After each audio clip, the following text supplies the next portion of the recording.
उन्हाळा संपत आला आणि पावसाची चाहूल लागली की मला एकच फळ आठवतं. ते म्हणजे जांभूळ. माझं अगदी लाडाचं फळ. तर माझ्या लाडक्या जांभळापासून आपण आज बनवणार आहोत थंडगार, स्वादिष्ट आणि आरोग्यदायी जांभूळ शॉट्स. तर यासाठी मी इथे 1 पाव जांभूळ घेतले. त्याला स्वच्छ धुवून घ्यायचं आहे आपल्याला. शक्यतोवर पिकलेले व टपोरे जांभूळ घ्यायचे. पिकलेले जांभूळ वापरले की शॉट्सला टेस्ट पण छान येते आणि त्याचा कलर पण उठून दिसतो. अशा प्रकारे आपले जांभूळ इथे धुवून झालेले आहे. बघा, किती छान दिसतात ना टोपली भरून जांभळं. हे जांभळं नेहमी मला माझ्या बालपणीची आठवण करून देतात. आमच्या घराच्या समोर एक जांभळाचं झाड होतं आणि मी वर्षभर जांभळाच्या सीझनची वाट बघत होते, की हे जांभळं कधी येणार आणि मी वेचायला कधी जाणार. असो, आपण रेसिपीला पुढे नेऊ. त्यानंतर आपल्याला ह्या जांभळाचं गर काढून घ्यायचं आहे. त्यासाठी व्हिडिओमध्ये दाखवल्याप्रमाणे तुम्ही सुरीचा पण वापर करू शकता किंवा हाताने पण त्याला पिळून त्याचा गर काढू शकता. अशा प्रकारे हे जांभूळ जितके रसरशीत असतील तितकी तुमच्या शॉर्ट्सची टेस्ट छान असेल. तर अशा प्रकारे आपला पूर्ण जांभळांचा गर आपण काढून घेतलेला आहे इथे. त्यानंतर आपल्याला हा गर एका प्लास्टिकच्या डब्यात काढून घ्यायचा आहे. तुम्ही प्लास्टिकच्या पिशवीचा पण इथे वापर करू शकता. त्यानंतर याला 4 ते 5 तासांसाठी फ्रीझरमध्ये ठेवायचं आहे. हा गर छान फ्रीज झाल्यानंतर याला आपल्याला मिक्सरच्या पॉटमध्ये काढून घ्यायचा आहे. व्हिडिओमध्ये दाखवल्याप्रमाणे अशा प्रकारे हा गर फ्रीज झाला पाहिजे. त्यानंतर चमच्याच्या साहाय्याने याचे तुकडे करून ते आपल्याला मिक्सरच्या पॉटमध्ये टाकायचं आहे. बघा, अगदी छान प्रकारे हा फ्रीज झालेला आहे. आपले शॉर्ट्स पण एकदम छान होतील. त्यानंतर यामध्ये आपल्याला चवीनुसार काळं मीठ टाकायचं आहे. मी इथे साधारणतः हाफ टेबलस्पूनपेक्षा पण थोडं कमी काळं मीठ घेतलं आहे. सोबतच अर्ध निंबू पिळायचं आहे. निंबामुळे याला छान आंबट गोड अशी चव येते. त्यानंतर मी इथे 10 ते 12 मिंटचे पानं टाकलं आहे. तुम्ही तुमच्या चवीनुसार हे पानं कमी जास्त करू शकता.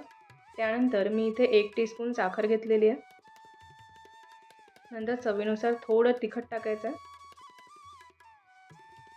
त्यानंतर चवीनुसार जिरं टाकायचं आहे थोडं. त्यानंतर चवीनुसार थोडंसं मीठ टाकायचं, आपलं साधं मीठ.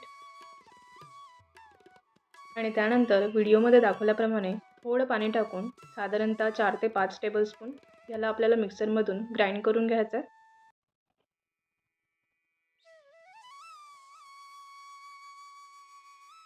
तोपर्यंत आपण इथे आपले शॉर्ट्स तयार करून घेऊ. त्यासाठी एका प्लेटमध्ये थोडं तिखट घ्यायचं आहे आणि थोडं मीठ घ्यायचं आहे. त्याला एकजीव करायचं छान अशा पद्धतीने.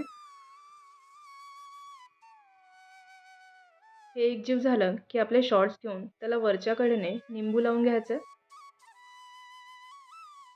अशा प्रकारे एका शॉटला पण निंबू लावून घेतले आहे. दुसऱ्या शॉटला पण त्याच प्रकारे लिंबू लावून घ्यायचं.